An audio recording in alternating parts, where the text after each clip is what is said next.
Optics.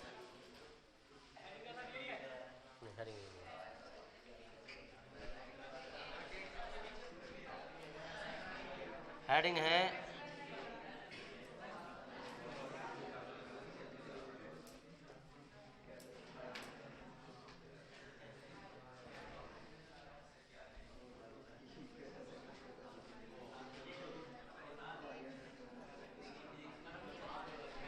तरंगाग्र, wave front, तरंगाग्र। बंद कर दो।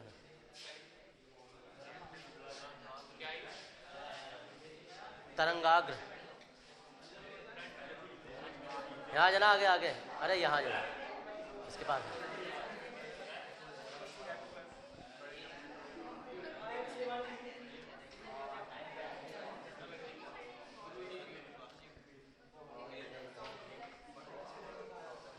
अब कोई बोलना मत, अब देखो जरा एक मिनट, बात मत करो भाई, बस बस। देखो भाई एक मिनट जरा, अरे यार रुक जाओ भाई, रुक जाओ अब एक मिनट जरा। पता नहीं गर्दन इधर उधर को चलती रहेगी, कुछ ना कुछ कहीं ना कहीं करते रहेंगे यार। तरंगाग्र, तरंगाग्र से पहले जरा सुन लो हुआ क्या है प्रकाश के संबंध में। देखो सबसे पहले वैज्ञानिक आए न्यूटन, ठीक है जी, न्यूटन। न्यूटन ने बताया कि प्रकाश जो है वो छोटे छोटे कणों के रूप में, पार्टिकल के रूप में चलता है, और उस सिद्धांत को न्यूटन का कणिका सिद्धांत कहते हैं। कणिका सिद्धांत, कणिका का मतलब ऐसा करके लिखना होता है,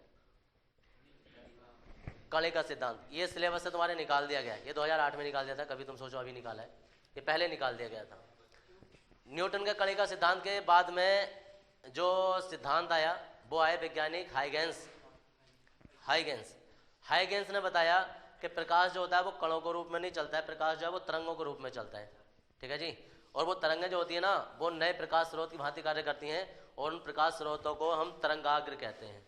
यहाँ से हमारा स्टार्ट होता है चैप्टर, ठीक है जी, तरंगाग्र कहते हैं। और उस सिद्धांत को न्यूटन का द्वितीय कणिकाओं का, ये न्यूटन का, सॉरी न्यूटन नहीं, इस सिद्धांत को हाइगेंस का सिद्धांत कहते हैं, द्वितीयक तरंगिकाओं का सिद्धांत, जो कि इसके बाद में टॉपिक आने वाला है, ठीक है जी। अब ये जो सिद्धांत हाइगेंस ने दिया, अब होता क्या था कि कणिका सिद्धांत फेल क्यों हुआ, क्योंकि प्रकाश की 5 घटनाएं होती हैं, याद रखना 5 घटनाएं। एक होता है परावर्तन, एक होता है अपवर्तन, एक होता है व्यतिकरण, एक होता है विवर्तन, और एक होता है ध्रुवण।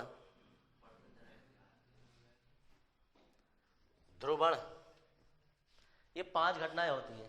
न्यूटन का कणिका सिद्धांत ये 2 घटनाएं तो व्याख्या कर देता था, ये 3 घटनाएं फेल हो जाती थी, तो न्यूटन का कणिका सिद्धांत हो गया फेल। इसके बाद आएगा हाइगेंस का सिद्धांत। हाइगेंस ये भी व्याख्या करता है, ये भी व्याख्या करता है, व्यतिकरण की व्याख्या भी करता है, विवर्तन की भी करता है, ठीक है जी। ध्रुवण इससे सिद्ध नहीं हो पाता है, इसमें थोड़ी सी दिक्कत आ जाती है, बताने की कोशिश बहुत की है सिद्धांत ने, लेकिन ये क्लियर नहीं कर पाया, ठीक है। तो फिर हाइगेंस के सिद्धांत के बाद में सबने नाम सुना होगा और अभी भी चल रहा है, प्लांक का क्वांटम सिद्धांत। प्लांक ने बताया कि भाई ऐसा है, प्रकाश ना जो है वो कणों के रूप में चल रहा है, और ना ही तरंगों रूप में। किस रूप में चलता है? प्रकाश जो है वो फोटोनों के रूप में चलता है, ठीक है जी। और क्या हुआ, न्यूटन के सिद्धांत को हाइगेंस ने फेल कर दिया, और हाइगेंस के सिद्धांत को जो प्लांक ने फेल कर दिया, ठीक है जी। प्लांक का सिद्धांत वो अभी चल रहा है, वो हो सकता है महुआ खड़े वाले फेल करें, ठीक है, वो चल रहा है अभी, तो कोई भी कर सकता है उसे, तो अभी खुला चैलेंज है। लेकिन प्लांक का सिद्धांत जो है, प्लांक कहीं के वाले भी कर सकते हैं, कोई बात नहीं। प्लांक का सिद्धांत जो है वो उसके आधार पर क्या है कि जो नाम तो सुना हुआ था ना, आइंस्टीन ने इतने सारे प्रयोग किए हैं, और जो जो प्रयोग वो करते थे वो सत्य होते थे। आइंस्टीन अगर जो कणिका सिद्धांत से प्रयोग कर रहे हैं, अपना कोई सा प्रकाश या विद्युत प्रभाव की व्याख्या कर रहे हैं, या दूसरे जो प्रैक्टिकल करते थे, लगभग उन्होंने क्या कहते हैं नोबेल पुरस्कार भी प्लांक के सिद्धांत पे ही लिया है। मतलब सिद्धांत प्लांक ने बनाया, लेकिन उसकी सही व्याख्या जो की थी वो इसने आइंस्टीन ने की थी, इसलिए नोबेल आइंस्टीन को मिला है इसी सिद्धांत पर। तो होता क्या था कि जो भी और कोई वैज्ञानिक है जिनके कणिका सिद्धांत या हाइगेंस के सिद्धांत की व्याख्या करता था, तो वो इनके कुछ की व्याख्या कर पाता था, सारों की नहीं कर पाता था। प्लांक के क्वांटम सिद्धांत से सारी व्याख्याएं हो रही हैं, ये 5 घटनाएं भी हो रही हैं, और उसके बाद जितने भी प्रकाश विद्युत प्रभाव, प्रकाश ध्रुवण की घटना, और इसमें तुमने एक अभी आगे चल के थोड़ा इस साल तो निकल गया, शायद पढ़ने ना मिले, अल्फा उत्सर्जन, बीटा उत्सर्जन, गामा उत्सर्जन, सब चीज़ों की व्याख्या जो है वो प्लांक के क्वांटम सिद्धांत से हो जाती है, इसमें कोई दिक्कत नहीं आती है, सब में ये फुलफिल कंडीशन करता है। ठीक है जी। तो अभी जो है इस चैप्टर में हम हाइगेंस के बारे में पढ़ेंगे। और एक और बात याद रखना, कणिका सिद्धांत तो सिलेबस में नहीं है, लेकिन हाइगेंस का सिद्धांत सिलेबस में है, तो ये मत सोचना कि वो फेल हो गया तो एग्जाम में नहीं आएगा। प्लांक के क्वांटम सिद्धांत से ज़्यादा इंपॉर्टेंट है हाइगेंस का सिद्धांत। ठीक है जी। तो तरंगाग्र के बाद में हाइगेंस ही आने वाला है। दरअसल तरंगाग्र वो होते हैं, जैसे न्यूटन ने वो जो सिद्धांत दिया था वो कणों के लिए दिया था, यानी उसके जो मुख्य स्रोत था वो कण था। ऐसे ही हाइगेंस का जो मुख्य स्रोत है ना वो तरंगाग्र है। ऐसे ही प्लांक का जो मुख्य स्रोत है वो क्या है, फोटोन है। तो प्रकाश को हर किसी विज्ञानी ने कुछ ना कुछ माना है, किसी ने कण माना है, किसी ने तरंग माना है, किसी ने इसमें फोटोन माना है। अब होता क्या है, एक वैज्ञानिक है मैक्सवेल, नाम सुना होगा तुमने? हाँ, मैक्सवेल ने जो व्याख्या की थी प्रकाश की, और चैप्टर नंबर तुमने इससे पिछले वाले चैप्टर में 8वें चैप्टर में तुमने जो 7 प्रकार की तरंगें पढ़ी थी, याद आ रहा है? 7 प्रकार की तरंगें पढ़ी थी, परावैगनी तरंगें, आवर्त, ये एक्सीडेंट है, ये सब। हाँ जी। तो उस टाइम उन्होंने तरंग मान के किया है, समझ गए? फोटोन वोटोन नहीं माना है, तरंग मान के किया था, और तरंग मान के उसकी व्याख्या हो जा रही है। वो उन्होंने उसके बारे में डिटेल में नहीं गए वो, लेकिन उस टाइम हाइगेंस के सिद्धांत के अनुसार ही किया है उन्होंने। फिलहाल तरंगाग्र की बात करो। देखो तरंगाग्र क्या होता है? तरंगाग्र ना एक काल्पनिक चीज है। काल्पनिक चीज मतलब तुम रात में खुले आसमान के नीचे लेटे हो और तुम आसमान की ओर देख रहे हो, सारे तारे तुम्हें दिखाई दे रहे हैं, तुम तारों को ना तुम आपस में रेखा खींच खींच के ना कुछ भी बना सकते हो। ऐसे करके तारे हैं, तुमको यार मुझे अपना नाम लिखना है, तो तुम ऐसे कोई एक लाइन यहाँ से गई, फिर यहाँ से देखो, ऐसे ऐसे तारे आपस में मिला रहे हैं।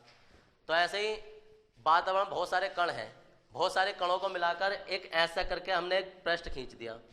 रियल में नहीं है पृष्ठ कहीं भी, सिर्फ एक कल्पना की है कि ऐसा पृष्ठ बन गया। अब इसके अंदर जितने भी कण होंगे वो सब एक साथ ऊपर जा रहे होंगे, एक साथ नीचे आ रहे होंगे, समझ गए? अगर हम इतना सा एरिया ले लें, कल्पना करें कि यार इतना एरिया हमने मान लिया है, उसके अंदर कण जितने भी होंगे वो जब ये सारा का सारा पृष्ठ ऊपर जाएगा तो अंदर के कण भी ऊपर जाएंगे, सारा का सारा पृष्ठ नीचे जाएगा तो सारे के सारे कण नीचे जाएंगे। तो इस पृष्ठ को तरंगाग्र कहते हैं, समझ गए? अब होता क्या है कि माध्यम में खींचा गया वह काल्पनिक पृष्ठ, इसकी परिभाषा है, माध्यम में खींचा गया वह काल्पनिक पृष्ठ जिस पर स्थित प्रत्येक कण कंपन की समान कला में होता है। समान कला का मतलब होता है कि एक साथ ऊपर एक साथ नीचे एक ही कोण पर रहेंगे, कि जिस पर स्थित प्रत्येक कण कंपन की समान कला में होता है, तरंगाग्र कहलाता है। तो तरंगाग्र क्या हुआ? कण। तरंगाग्र माध्यम में खींचा गया वह पृष्ठ जिस पर स्थित, इतनी इस लाइन से नहीं पता चला तरंगाग्र क्या हुआ? तरंगाग्र एक पृष्ठ है भाई, खींचा गया वह पृष्ठ जिस पर स्थित प्रत्येक कण कंपन की समान कला में होता है, वो तरंगाग्र कहलाता है। सिंपल सी परिभाषा, भारी क्यों लग रही है भाई? किसी भी माध्यम में खींचा गया वह काल्पनिक पृष्ठ जिस पर स्थित प्रत्येक कण कंपन की समान कला में होता है, तरंगाग्र कहलाता है। और तरंगाग्र पर खींची गई अभिलंबित रेखा, आड़ी टेढ़ी नहीं, लंबत रेखा, खींची गई अभिलंबित रेखा वो उसके चलने की दिशा को बताती है कि तरंगाग्र किधर को चलेगा। ठीक है, अगर मैं तरंगाग्र कुछ ऐसे बना दूं तो इस पर लंबत रेखा जो इधर को नहीं खींचेगी, अब किधर खींचेगी? ऐसे करके, तो ये इधर की साइड चलेगा। तो तरंगाग्र पर खींची गई अभिलंबित रेखा तरंगाग्र के चलने की दिशा को प्रदर्शित करती है। ये तरंगाग्र की परिभाषा है। तरंगाग्र 3 प्रकार के होते हैं, वो भी प्रकार पढ़ेंगे। तो पहले तरंगाग्र हेडिंग डालेंगे और इसकी परिभाषा पढ़ेंगे। तरंगाग्र वेव फ्रंट। देखो कोई भी एक वैज्ञानिक जब प्रैक्टिकल करता है तो जब उसने प्रैक्टिकल किया है ना वो उस टाइम के लिए सही है, और वो ये मत सोचना कि वो अगले साल ही हो जाए। एक प्रैक्टिकल को फेल करने के लिए 100 साल 150 साल लग जाते हैं। ऐसा नहीं है कि हाइगेंस ने ये न्यूटन का ने जब ये प्रैक्टिकल किया होगा तो उस टाइम पर हाइगेंस जिंदा होगा। लगभग 150 साल 100 साल बाद प्रैक्टिकल करते हैं, उसके बाद फेल करते हैं। न्यूटन के सिद्धांत को लाप्लास ने फेल किया था 100 साल बाद, और 100 साल तक मुकदमा चला था। हाँ जी, 100 साल तक मुकदमा। अब कोई यार मुकदमा क्या है? जो न्यूटन के समर्थक थे वो न्यूटन की ओर से केस लड़ते थे, जो लाप्लास वाले समर्थक थे वो लाप्लास की ओर से केस लड़ते थे। अब क्या है, दोनों वैज्ञानिक ना हो लेकिन उनके जो समर्थक है ना वो आगे वो केस चलाते रहते हैं, केस चलता रहता है। हाँ जी, तो इसलिए कोई भी नियम जो है वो कभी भी फेल हो सकता है, लेकिन जब तक है तब तक तुम उसे पढ़ ले हो। लिखेंगे इसमें, किसी माध्यम में खींचा गया वह काल्पनिक पृष्ठ, किसी माध्यम में खींचा गया वह काल्पनिक पृष्ठ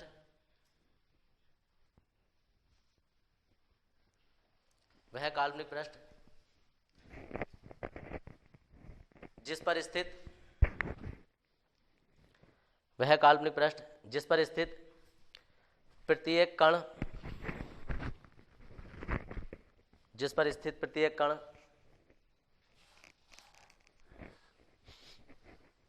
कंपन की समान कला में होता है। जिस पर स्थित प्रत्येक कण कंपन की समान कला में होता है।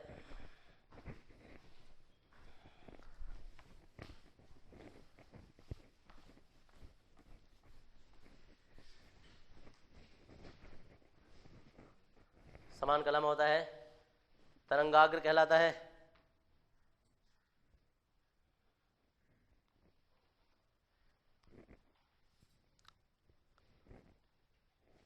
कंपन की समान कला में होता है, तरंगाग्र कहलाता है। तरंगाग्र पर खींची गई अभिलंबित रेखा, तरंगाग्र पर खींची गई अभिलंबवत रेखा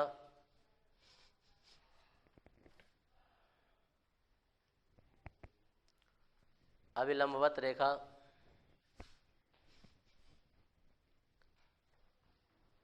तरंगाग्र के चलने की दिशा को प्रदर्शित करती है।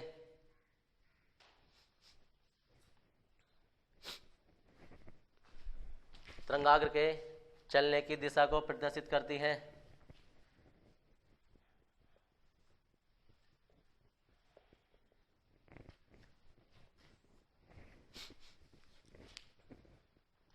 प्रदर्शित करती है। अगला हेडिंग देखो, तरंगाग्र के प्रकार, और हम कहेंगे यह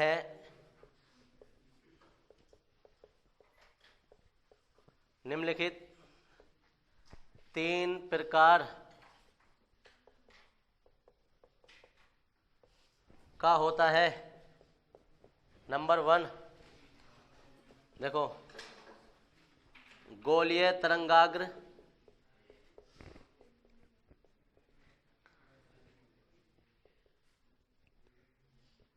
बेलनाकार तरंगाग्र और समतल तरंगाग्र।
पहला हेडिंग मत डालना, कभी होशियारी दिखा दो एकदम से।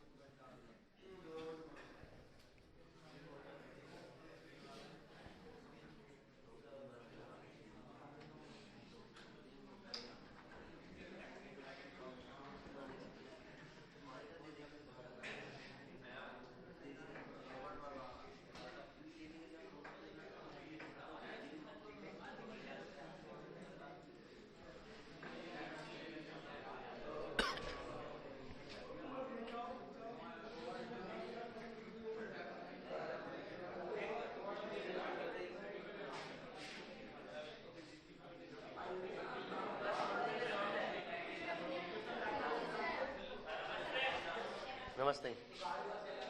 बस बस बस देखो बेटा,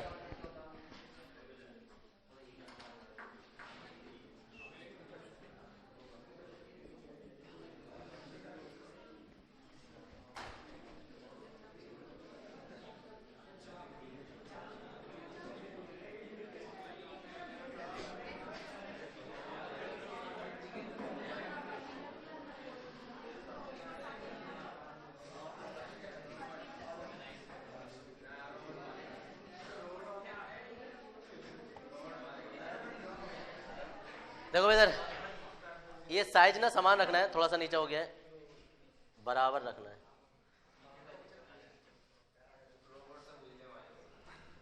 ये होता है।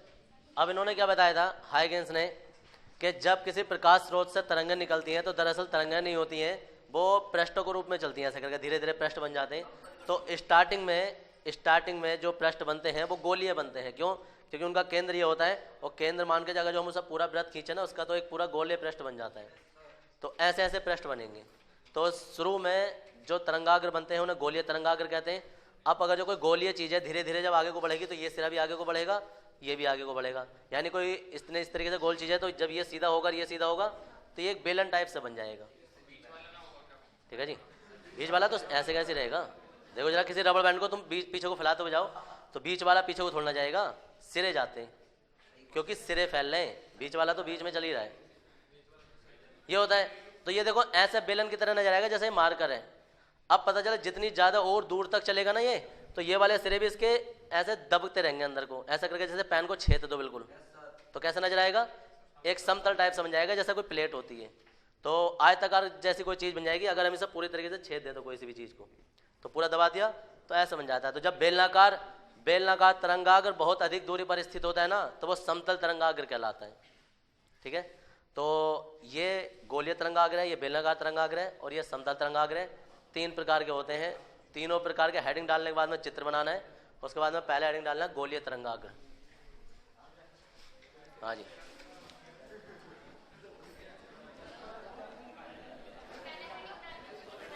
हाँ, थ्योरी बाद में लिखी जाएगी। इसमें लिखो भाई,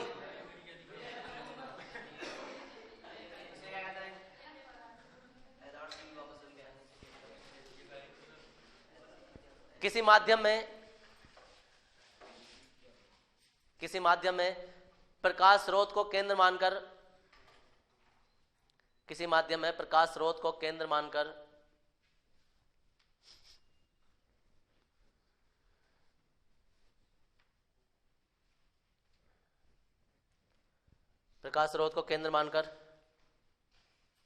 खींचा गया गोलीय पृष्ठ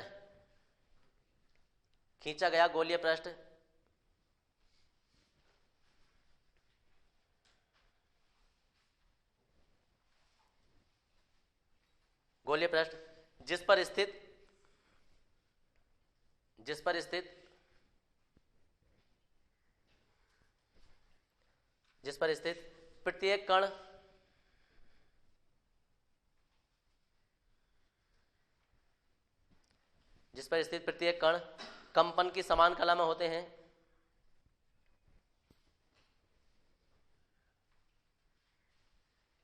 जिस पर स्थित प्रत्येक कण कंपन की समान कला में होते हैं,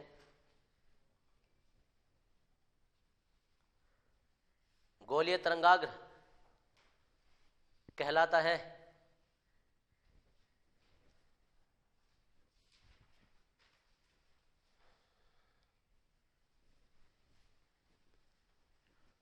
गोलीय तरंगाग्र कहलाता है। दूसरा हेडिंग डाल देंगे बेलनाकार तरंगाग्र।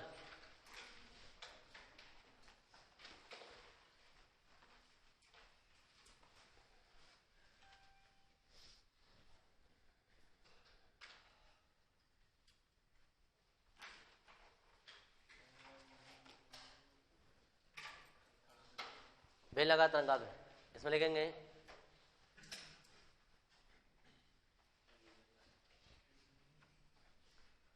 जब गोलीय तरंगाग्र की निधि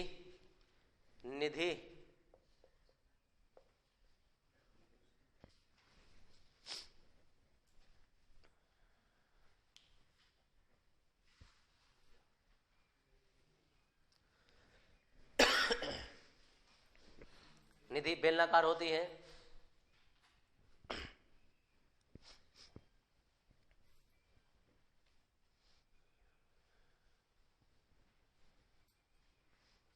बेलनाकार होती है, तो वह तरंगाग्र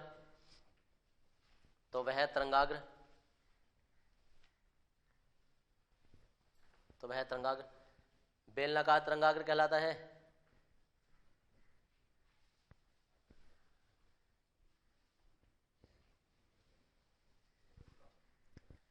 बेलनाकार तरंगाग्र कहलाता है। हेडिंग है इसके बाद समतल तरंगाग्र। निधि का मतलब होता है आकार, आकृति।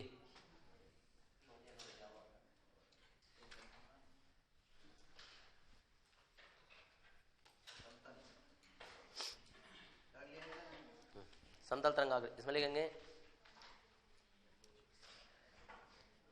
जब बेलनाकार तरंगाग्र प्रकाश स्रोत से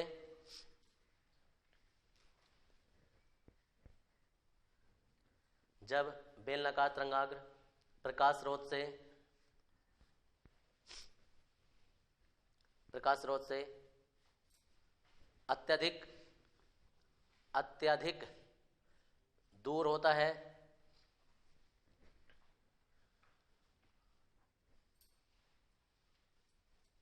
तो वह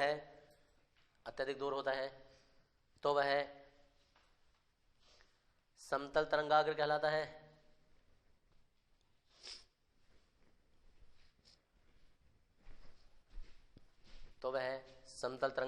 है।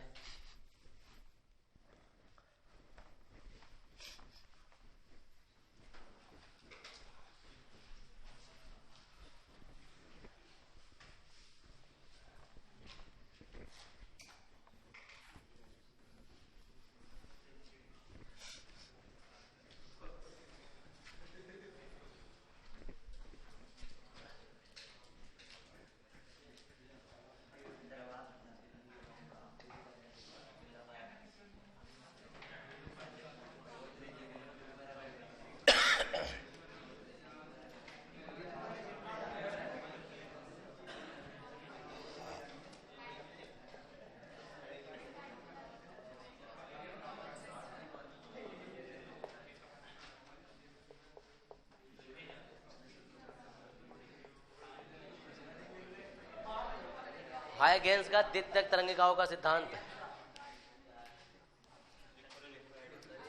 हेडिंग हाइगेंस का द्वितीयक तरंगिकाओं का सिद्धांत। क्या हो गया?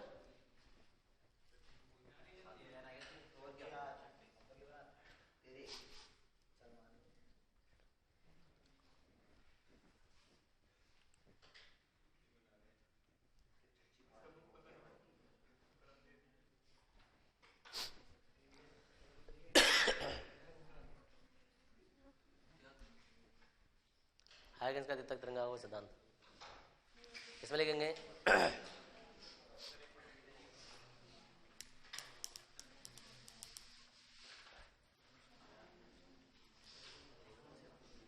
हाइगेंस ने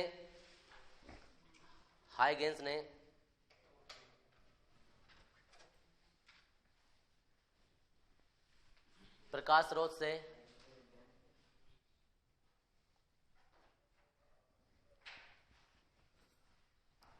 स्रोत से उत्पन्न होने वाले प्रकाश के संबंध में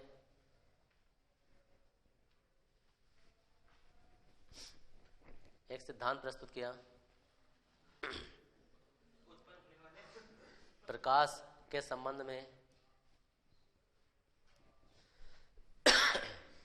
एक सिद्धांत प्रस्तुत किया।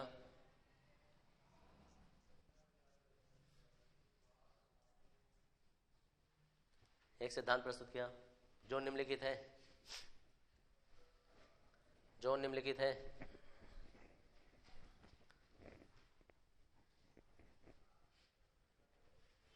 देखो भाई, एक मिनट इसका चित्र देख लें जरा।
प्रणाली से।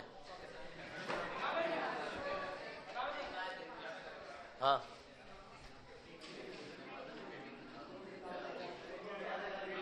ये जो माराकोटी चल रही है,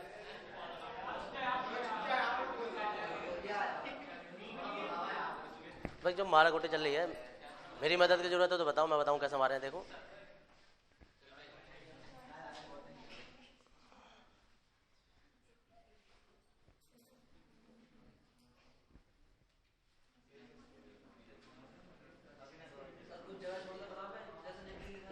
नहीं, उसमें बाद में नीचे लिखते हैं चित्र के, ये चित्र बीच में आ जाएगा ना। देखो, कोई प्रकाश स्रोत है, एक मिनट देख लो, ये प्रकाश स्रोत है, इससे जो तरंगाग्र उत्पन्न हो रहे हैं, गोलीय तरंगाग्र उत्पन्न हो रहे हैं, ये धीरे धीरे आगे को चलेंगे और ये कैसे बन जाएंगे, बेलनाकार बन जाएंगे, और आगे चलते समतल बन जाएंगे, उसकी जरूरत नहीं हमें, इनसे ही काम चल जाएगा हमारा। ये गोलीय तरंगाग्र है, ये बेलनाकार तरंगाग्र है। हाइगेंस ने बोला था कि प्रकाश स्रोत से उत्पन्न होने वाली जो तरंगा होती हैं वो तरंगाग्र के रूप में चलती हैं, ठीक है ना जी। और इसमें प्रत्येक कण जो है ना ये ऐसा करके 1 2 3 4 5 ऐसा करके 6 7 8 9 ऐसे 10 11 प्रत्येक कण जो होता है ना ये स्वयं प्रकाश स्रोत की भांति कार्य करता है और नई तरंग उत्पन्न करता है, जिन्हें द्वितीयक तरंगिकाएं कहते हैं। याद रखना, पहली तरंग जो ना ये बीच वाली है। अब क्या होता है कि जैसे ही हमारे पास ये समझना है, जैसे छिद्र होते हैं इस तरीके से, पीछे कोई बल्ब जल रहा है तो जो आगे रोशनी दिखाई देगी ना, तो वो छिद्रों से निकलते हुए दिखाई देगी, ना कि यहाँ से निकलते हुए दिखाई देगी। ये जो छिद्र होते हैं ये स्वयं प्रकाश स्रोत की भांति कार्य करते हैं और नई तरंग उत्पन्न करते हैं। इन नई तरंगों को ही द्वितीयक तरंगिकाएं कहते हैं, और वो ये है A1 और ये B1। ऐसे पीछे को भी उत्पन्न करेंगे, A2 B2 ये दिखाई नहीं देती हैं। धीरे धीरे ऐसे आगे को बढ़ते रहेंगे और ऐसी नई तरंगें उत्पन्न होती रहेंगी, इन्हें द्वितीयक तरंगिकाएं कहते हैं। ये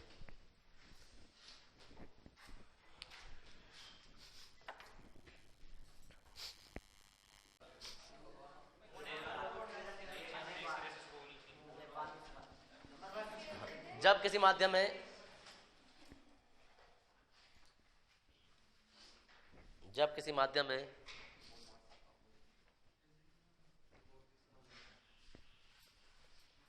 तरंग संचरित होती है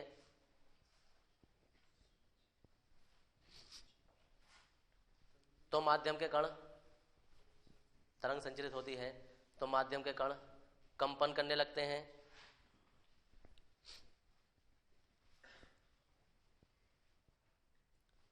तो माध्यम के कण कंपन करने लगते हैं।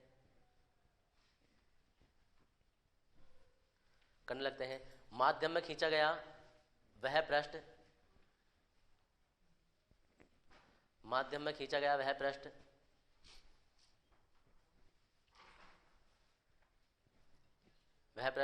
जिस पर स्थित प्रत्येक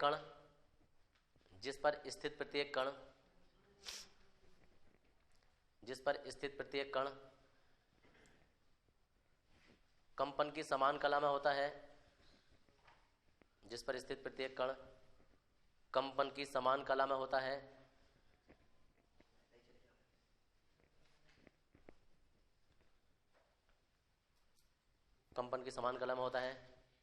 तरंगाग्र कहलाता है।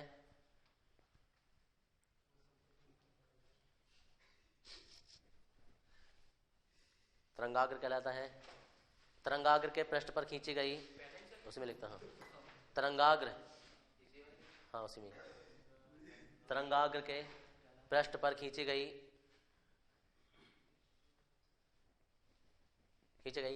अविलंबित रेखा, तरंगाग्र के पृष्ठ पर खींची गई अविलंबित रेखा तरंग संचरण की दिशा को प्रदर्शित करती है। तरंग संचरण की दिशा को प्रदर्शित करती है।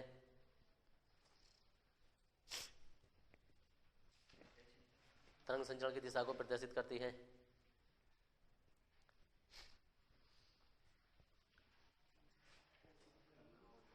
नंबर नेक्स्ट, तरंग संचरण की दिशा को प्रदर्शित करती है। नंबर नेक्स्ट लिखेंगे तरंगाग्र पर स्थित प्रत्येक कण, तरंगाग्र पर स्थित प्रत्येक कण, हाँ जी, तरंगाग्र पर स्थित प्रत्येक कण स्वयं प्रकाश स्रोत की भांति कार्य करता है। प्रत्येक कण स्वयं प्रकाश स्रोत की भांति कार्य करता है। स्वयं प्रकाश स्रोत की भांति कार्य करता है। स्वयं प्रकाश स्रोत की भांति कार्य करता है और नई तरंगें उत्पन्न करता है। और नई तरंगें उत्पन्न करता है।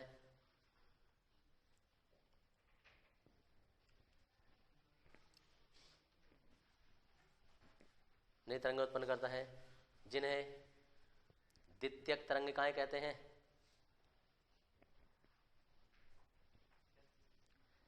द्वितीयक तरंगिकाएं कहते हैं।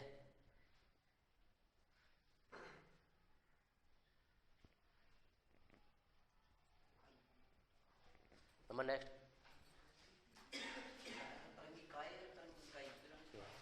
तरंगिकाएं ए बनाना है। यदि यदि यदि द्वितीयक तरंगिकाओं को, नंबर 3 में लिखना है, यदि द्वितीयक तरंगिकाओं को स्पर्श करता हुआ एक पृष्ठ खींचा जाए, द्वितीयक तरंगिकाओं को स्पर्श करता हुआ एक पृष्ठ खींचा जाए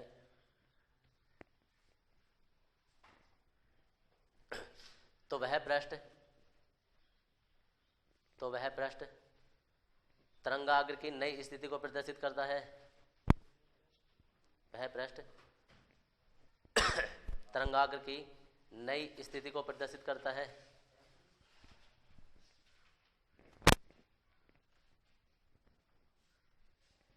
ये था तुम्हारे पास हाइगेंस के द्वितीयक तरंगिकाओं का सिद्धांत। नीचे लिख देंगे उदाहरण, इस चित्र के बारे में बताना है अब क्या क्या हुआ था।